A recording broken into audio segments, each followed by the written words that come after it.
Hello दोस्तों, तो आप सभी का स्वागत है आपका यूट्यूब चैनल पे शर्मा ऑफिशियल मैथ पे। आज की इस वीडियो में हम लोग बात करने वाले हैं वृत्त से संबंधित क्षेत्र के बारे में। जो ये क्लास 10th का मैथ है और ये पार्ट 1 है वृत्त से संबंधित क्षेत्र के बारे में। देखो, सबसे पहले ये चैप्टर पढ़ना बहुत ज़रूरी है, क्योंकि यहाँ से क्या होता है एग्जाम में 10 नंबर का सवाल कम से कम पूछता है। तो सबसे पहले हम लोग समझेंगे कि वृत्त के बारे में, जो वृत्त से संबंधित क्षेत्र बनाता है उसको बारे में यहाँ से 2-3 सवाल बनाता है। तो हम लोग पढ़ेंगे, हम लोग पहले वृत्त क्या चीज़ पढ़ेंगे, वृत्त से संबंधित क्षेत्र। वृत्त से संबंधित क्या चीज़ पढ़ेंगे, क्षेत्र। तो देखो, सबसे पहले हम लोग वृत्त जानते हैं, वृत्त होता क्या। तो देखो, अगर बात करते हैं कि ये वृत्त है, ठीक है। वृत्त बनाने के लिए यहाँ पे एक चीज़ की आवश्यकता है, केंद्र। जब तक केंद्र नहीं रहेगा वृत्त ये गोल बनेगा नहीं, ठीक है। वृत्त में क्या होता है कि जहाँ से हम वृत्त रख कर घुमाते हैं उसको हम लोग बोलते हैं केंद्र। तो यहाँ पे मान के चलो इस बिंदु को वो नाम दिया और इसको हम लोग केंद्र बोलते हैं। काची बोलते हैं, केंद्र, जिसको हम लोग सेंटर भी इंग्लिश में बोल सकते हैं, ठीक है। आपको जो ये गोल दिख रहा है इसको हम लोग बोलते हैं परिधि। काची बोलते हैं, परिधि। परिधि बोलते हैं, काची बोलते हैं, परिधि, ठीक है। परिधि जो होता है इसमें वृत्त की परिधि जो होता है वो 2πr होता है। काची होता है, 2πr। कहने का मतलब इसकी लंबाई होता है 2π और इसमें r से गुना होता है, इसीलिए क्या बन गया वो कि वृत्त का परिधि बन गया। काची बन गया, वृत्त का परिधि। वृत्त का परिधि होता है 2πr, ठीक है। r इसमें का चाहिए तो त्रिज्या। देखो, अभी हम लोग समझाते हैं कि r इसमें क्या है। जब यहाँ पे ये केंद्र दिख रहा है, ठीक है, अगर केंद्र से परिधि को मिलाते हैं, जैसे ये क्या केंद्र है, अगर हम केंद्र से परिधि को मिलाते हैं तो इसको हम क्या बोलते हैं, त्रिज्या। कौन मिला रहा है, तो रेखा मिला रहा है, इसीलिए हम भैया इसको बोल सकते हैं ये त्रिज्या है। का चीज़ इसको बोल सकते हैं हम लोग, त्रिज्या। और त्रिज्या को हम लोग r से संकेत करते हैं, ठीक है। इसको क्या बोल सकते हैं, त्रिज्या, यानी केंद्र से परिधि को छुआ, ठीक है। और इसमें ऐसा बहुत सारे होंगे जो केंद्र से परिधि को जाए, कहीं से भी केंद्र से परिधि को छुआ, तो इसका मतलब है कि त्रिज्या इसमें कितना होगा, अनगिनत होगा। और सभी त्रिज्या इसमें क्या होती है, बराबर होती है वृत्त में। तो चलो, ये वृत्त का परिधि हो गया। अगर वृत्त के क्षेत्रफल की बात करते हैं, वृत्त का क्षेत्रफल की, तो इसमें पाई आर स्क्वायर होता है। पाई आर स्क्वायर का चाहिए, उसमें आर का चाहिए तो त्रिज्या मान ली है, ठीक है। अब इसमें देखो एक चीज़ और देखो कि अगर इधर से त्रिज्या लाते हैं तो इधर से भी त्रिज्या, अगर ये दोनों त्रिज्या सेम हो, यानी कि लग रहा है कि एक ही लाइन में है, तो इसी त्रिज्या को, यानी कि एक वृत्त के छोर से दूसरे वृत्त को छोर से, यानी केंद्र से होते हुए जाने वाली त्रिज्या, व्यास को हम लोग इसको व्यास बोलते हैं। व्यास को हम लोग डी से इंडिकेट करते हैं, ठीक है। व्यास बोलते, काची बोलते हैं, व्यास, ठीक है। तो व्यास की स्थिति में अगर मान के चलो ये वृत्त का क्षेत्रफल हो गया। अगर इसमें कुछ ऐसा चीज़ होता है जो त्रिज्या की, जैसे कि मान के चलो अगर हम एक वृत्त लेते हैं, ठीक है, ये वृत्त है, इसमें क्या होता है कि एक केंद्र से अगर इस त्रिज्या इतना हम काटते हैं, ठीक है, तो काटे तो किसकी वजह से काटे, तो त्रिज्या के मान के, और इधर वाला हम मिटा देते हैं तो ये बन गया त्रिज्या।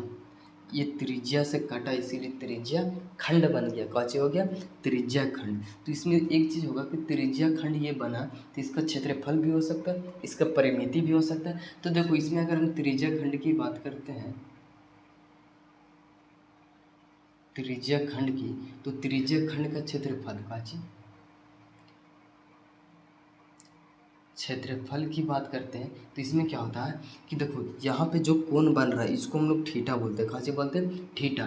तो इसमें होता है कि ये वृत्त का क्षेत्रफल में, वृत्त का क्षेत्रफल पाई आर स्क्वायर होता है और थीटा से गुना और 360 से भागा होता है। यानी कहने का मतलब कि वृत्त का जो क्षेत्रफल होता है, नहीं सॉरी, त्रिज्या खंड का क्षेत्रफल वो पाई आर स्क्वायर थीटा बटा 360 डिग्री होता है। ये त्रिज्या खंड का क्षेत्रफल होता है। अगर मान के चलो इसका अगर परिमिति निकालना चाहते हैं, तो देखो इसमें ये जो ये दिख रहा है इसको हम लोग क्या बोलते हैं, तो एक चाप का समान है। कहने का मतलब कि वृत्त बनाया है, अगर इस वृत्त का ये कोई हिस्सा है तो इसको, इसका लंबाई क्या होता है, तो देखो अगर बात की करते हैं तो इसको हम लोग चाप बोलते हैं। कैसे बोलते हैं, चाप की लंबाई। तो चाप की लंबाई कैसे होता है, तो वृत्त का परिधि का हिस्सा, ठीक है, इसीलिए हम वृत्त का परिधि लिखते हैं, ठीक है। वृत्त की परिधि। अब इसमें थीटा से गुना करते और 180 से भागा करते, यानी कि जब पूछेगा कि बताओ कि त्रिचाप की लंबाई क्या होता है, तो पाई और थीटा बटा 180 डिग्री। और भी ऐसा सवाल है, देखो जैसे 5 में लेके चलते हैं इसमें, तो 5 में इसका परिमिति निकालते हैं,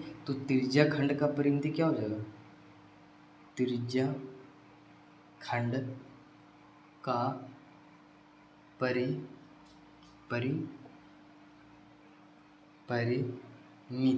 त्रिज्या खंड का परिमिति क्या होता है, तो इसमें इसको आ रहा है, तो इस सारे को बाहर वाला को हम जोड़ देते हैं, ठीक है। तो जोड़ते हैं तो ये जुटेगा तो कितना आ जाएगा 2r प्लस, अब ये जुटेगा चाप की लंबाई, तो चाप की लंबाई इसमें पाई और थीटा बटा 180 हो गई। अब इसमें क्या होता है कि r को तुम कोमा ले सकते हो और 2 प्लस पाई थीटा बटा 180 डिग्री, कहने का मतलब यहाँ से r निकल गया तो पाई थीटा बचा, यानी जब त्रिज्या खंड का परिमिति पूछेगा तो r into pi plus theta बटा 180 डिग्री, ये होता है त्रिज्या खंड का क्षेत्रफल। अब इसमें एक लास्ट है जो पूछता है वृत्त खंड, ये हो गया त्रिज्या से कटा इसीलिए त्रिज्या खंड है। अब वृत्त खंड जो होता है वो जीवा काटता है, ठीक है, तो उसको हम लोग लेके चलते हैं त्रिज्या खंड, इसको मिटा देता हूँ, ठीक है। देखिए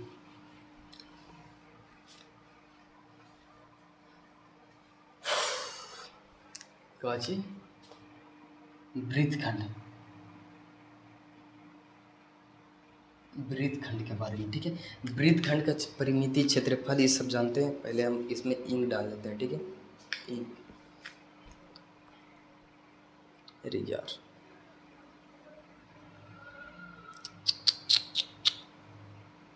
बहुत बुरा हो गया।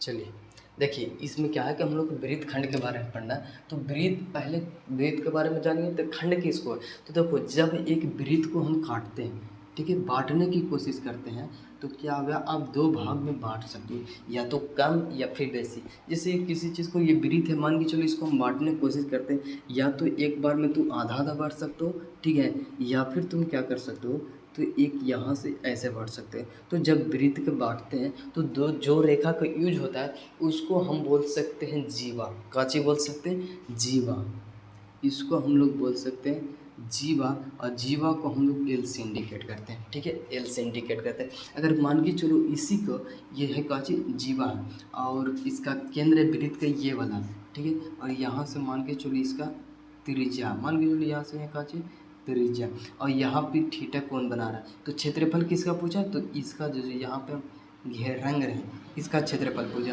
तो इसी को बोलते हैं वृत्त खंड। चूँकि ये वृत्त का एक खंड है इसीलिए हम लोग इसको बोलते हैं वृत्त खंड। अब देखिए हम लोग क्या करेंगे वृत्त खंड के बारे में, तो वृत्त खंड का क्षेत्रफल पहले निकालते हैं, तो वृत्त खंड का क्षेत्रफल क्या हो जाएगा,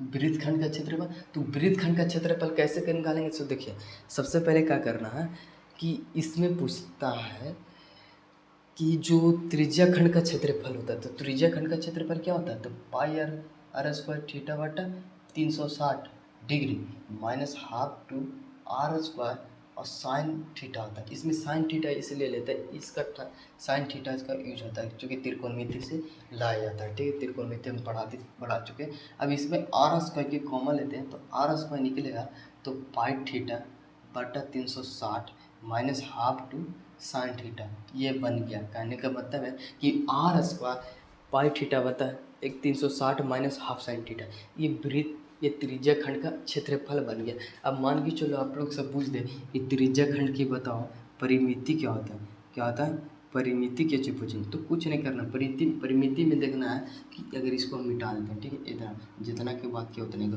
तो परिमिति में क्या होता है, ये चाप की लंबाई, ये चाप की लंबाई और ये जीवा की लंबाई। चाप की लंबाई हमने क्या बताया था कि पाई आर थीटा बटा 180 डिग्री, और जीवा इसमें का चाहिए तो एल है, इसीलिए हम इसको बोल सकते हैं जब इसमें परिमिति के सवाल पूछतेगा तो पाई आर स्क्वायर थीटा बटा 180 डिग्री, ठीक है। सवाल कैसे पूछेगा ये आप लोग को अगली वीडियो में बताऊंगा। आज का वीडियो कैसा लगा आप लोग कमेंट करके बताइएगा। अगर नए हो तो चैनल को सब्सक्राइब करें और बेल आइकन को दबाना ना भूलें।